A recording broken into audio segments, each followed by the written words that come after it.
Então tá aqui, ó. Flávio Bolsonaro vence no segundo turno contra Lula, diz pesquisa. Primeira pesquisa que a gente vê aqui uma folga do Bolsonaro muito grande. 6,2 pontos percentuais em relação ao atual presidente, tá? O Flávio Bolsonaro, na última pesquisa deles, estava atrás do Lula e agora está à frente do Lula. Tá aqui, ó. Flávio Bolsonaro, 48,1%. Lula 41,9%, ganhando com uma folga considerável, 6 pontos percentuais aqui. Isso chama muita atenção, cara. Aqui está a pesquisa toda, a gente vai ver aqui a pesquisa toda, mas o ponto central é esse, tá? É preciso lembrar que a metodologia da Futura é por ligação telefônica. E esse tipo de coisa tende a favorecer o pessoal mais engajado na eleição, tá? Por quê? Porque a pessoa que não está engajada na eleição, que não preocupa com a eleição, meio que não quer perder tempo respondendo pergunta no telefone, não atende o telefone, ou fecha ou desliga a ligação, e aí você acaba tendo mais votos de pessoas mais engajadas. E vocês sabem, a direita é mais engajada que a esquerda. Por isso que pesquisas como a Futura, a Apex e algumas outras similares acabam tendo um resultado que parece favorecer mais a direita do que a Quaest e coisa e tal. A Quaest também é porque faz aquele negócio de dar uma ajudazinha pro Lula também lá na metodologia, né? A gente sabe como é que funciona isso. Mas, de qualquer forma, é impressionante o crescimento do Flávio Bolsonaro nesse caso. Vamos entender essa situação aqui e vamos falar um pouco também sobre a organização do Flávio Bolsonaro na campanha dele. Ele vai colocar o Rogério Marinho, do Rio Grande do Norte, como coordenador da campanha dele, é uma posição importante.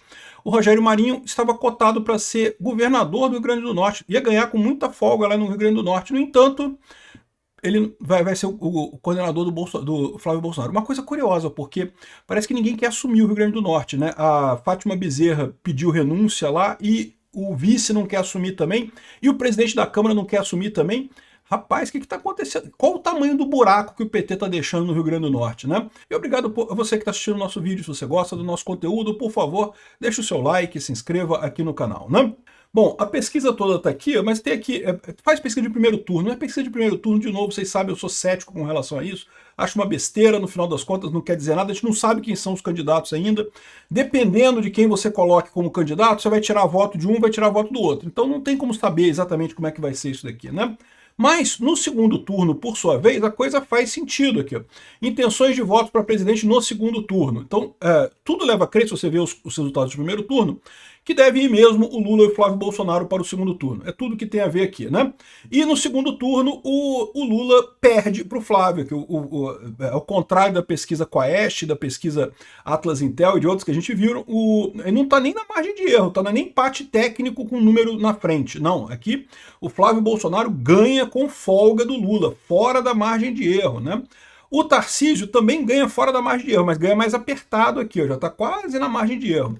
O Ratinho Júnior, o Ronaldo Caiado, eles ainda ganham do Lula, mas dentro da margem de erro. Então é empate técnico, né? Eu faço questão de ressaltar isso, porque quando tem as pesquisas a favor do Lula, fala só que Lula ganha tudo. Lula ganha tudo. Não, quando o Lula está na margem de erro. A última pesquisa que deu lá o Lula e o Flávio Bolsonaro, eles estão empatados, tecnicamente empatados. Numericamente o Lula está à frente, é verdade, mas na margem de erro, os dois estão empatados, né?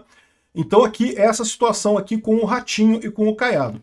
Já com os outros, o Lula fica na frente. Então se for o Lula contra o Zema, por exemplo, o Lula contra o Eduardo Leite, com o Zema ainda é empate técnico, mas com o Lula à frente e com o Eduardo Leite, o Lula fica na frente mesmo com a margem de erro e coisa e tal, né? Eles também fizeram uma pesquisa aqui que eu achei estranha, eu não entendi muito bem por que eles fizeram essa pesquisa, mas eles consideraram a possibilidade do Flávio Bolsonaro disputando com o Tarcísio no segundo turno. Eu acho isso daqui altamente improvável, porque né, a esquerda vai votar no Lula, né? Ou seja, não tem outra alternativa. Não. O Lula vai estar no segundo turno, não tem chance de um segundo turno Flávio Bolsonaro e Tarcísio, né? Mas o Flávio Bolsonaro está na frente, também ganha do Ratinho, ganha do Ronaldo Caiado, ganha do Zema e ganha do Eduardo Leite. Mas assim, é uma coisa que eu não entendi muito por que eles fizeram isso, né? Vamos ver a pesquisa inteira aqui, porque eu acho que tem umas coisas interessantes aqui, né? Eles falam o tipo de pesquisa, é uma pesquisa com entrevista telefônica assistida por computador. Então, é uma pessoa que liga para você para falar contigo e tirar dúvida e vai seguindo um roteiro que aparece no computador ali para ela, né? Então, essa pesquisa é ruim? Não, não é ruim não, funciona muito bem.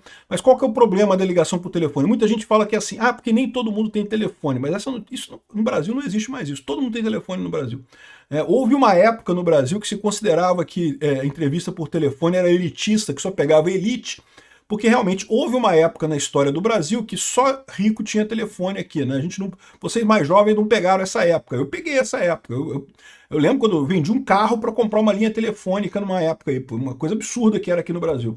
Mas enfim, só que não é isso. O problema é que é chato você falar no telefone.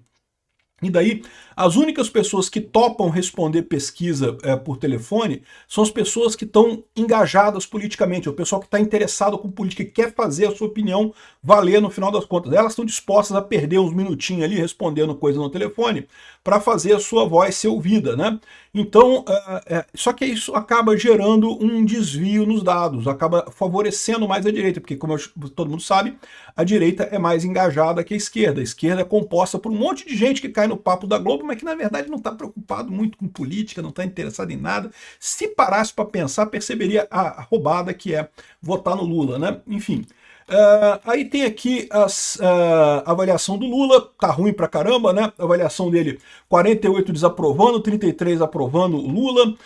Aqui também aprova ou desaprova o presidente também, 53, 43, muito pior do que as outras pesquisas, né? E você vê aqui avaliação de governador. Os governadores, ao contrário, parece que estão bem, tá? Os governadores têm aprovação melhor do que desaprovação, né? E aqui, ó, esse gráfico aqui eu acho que é o mais importante, tá? Porque na última pesquisa da Apex Futura, que foi feita em dezembro de 2025, há 30 dias atrás, o Lula estava na frente aqui, ó, olha só. O Lula estava na frente. Mesmo com todo esse desvio mais para tendência, mais para direita e coisa e tal, o Lula estava na frente na última pesquisa.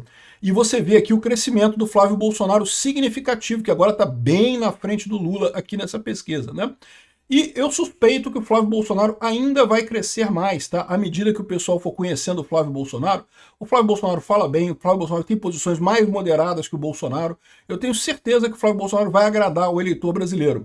Então, essa situação aqui, isso aqui tende a aumentar essa coisa. E, inclusive, nas pesquisas favoráveis à esquerda, da Quaest, da Datafolha, que também tem esses desvios para a esquerda, mesmo lá você vê o Flávio crescendo. Ou seja, uma coisa é inegável, o Flávio está crescendo nas pesquisas, tá?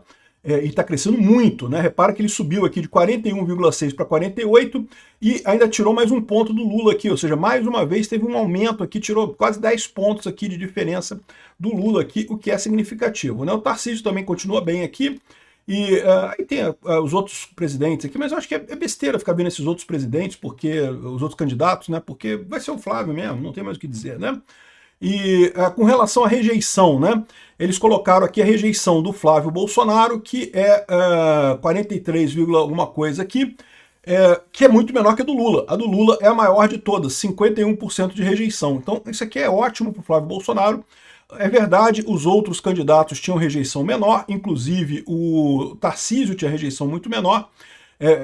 Não tenha dúvida, é um problema, é mais fácil você eleger alguém com rejeição menor, mas o Flávio não está ruim não, o Flávio está bem abaixo aqui do resto do pessoal, então assim, a chance é muito boa nessa história, né? Outra coisa impressionante nessa pesquisa aqui, bem interessante mesmo, é a questão da Lava Jato. Fizeram perguntas sobre a Lava Jato, né? E o que acontece nesse caso? Com essa coisa toda do Banco Master, essa eleição tende a ser focada em corrupção.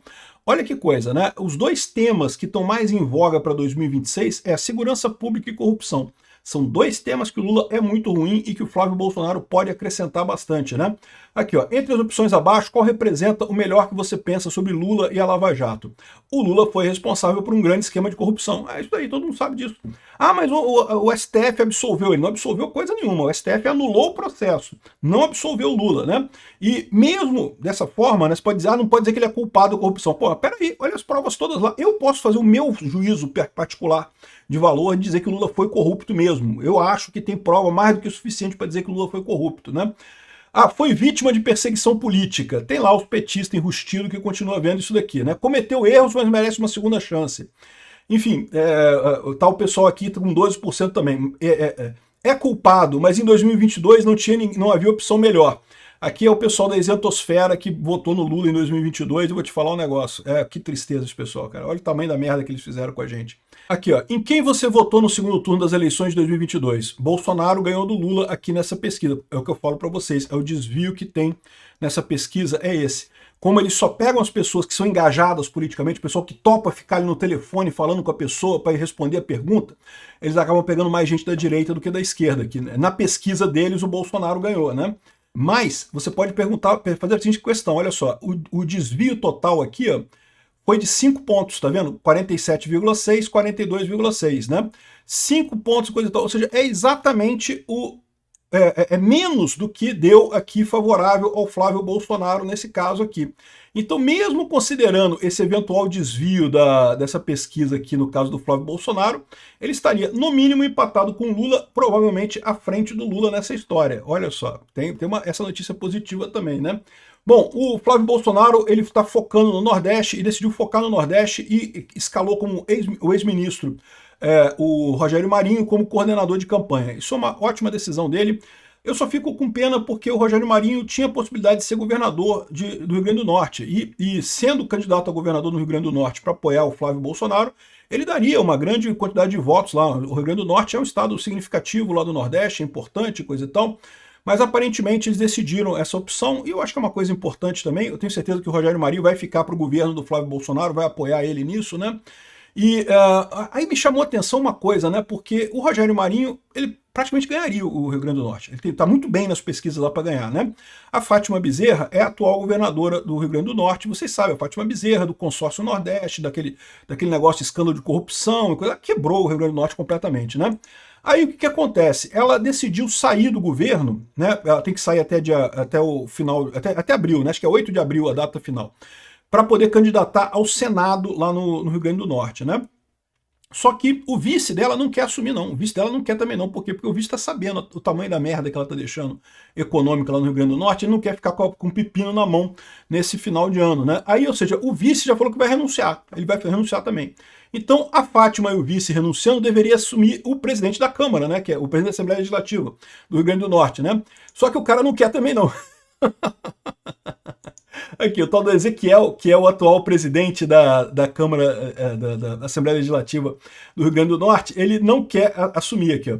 O deputado estadual Ezequiel Ferreira tem a obrigação constitucional de assumir o governo do estado interinamente caso se confirmem as renúncias da governadora e do vice em abril, né? Mas veja, nesse caso, o presidente da Câmara, ele assume, o presidente da Assembleia, ele assume para convocar eleições indiretas, tá? Não é para assumir definitivamente a coisa, não. Ele assume para convocar eleições. De qualquer forma, estou dizendo que ele é obrigado a isso, a não ser que ele renuncie à presidência da Assembleia Legislativa. Então ele pode renunciar à presidência da Assembleia Legislativa se ele não quiser assumir o cargo de governador interino, né? Aqui, Ezequiel teria que renunciar à presidência da Assembleia. Mas que diabo é isso? Como é que esse governo do Rio Grande do Norte está tão ruim que a governadora renunciou, o vice não quer assumir, o cara da presidente da Câmara não quer assumir, e o candidato de oposição, que tinha tudo para ganhar, também não quer saber desse negócio, não. Olha, pessoal do Rio Grande do Norte, vocês estão ferrados, hein? Vou enganar vocês, não, né? Tem alguma coisa muito podre nesse governo aí, porque o pessoal gosta, cara. Mesmo o governo quebrado dá dinheiro pra caralho. Não sei se vocês sabem, tá? Mesmo o governo quebrado. Aqui no Rio de Janeiro, por exemplo, o pessoal fica chorando que o Rio de Janeiro tá quebrado, não tem dinheiro pra nada, e não sei o que lá. Mas todo mundo quer, meu amigo, porque dá dinheiro pra caramba. O pessoal consegue sugar uma grana ferrada desse negócio, né? Mas lá no Rio Grande do Norte eu imagino que seja a mesma coisa. Tá quebrado o governo, mas o pessoal consegue tirar um dinheiro. Para estar tão quebrado a ponto de nem isso o pessoal querer, meu amigo, deve ter alguma coisa muito errada com o Rio Grande do Norte. Eu espero que vocês melhorem. Obrigado por assistir nosso vídeo até o final. Deixa o seu like, se inscreva aqui no canal, né?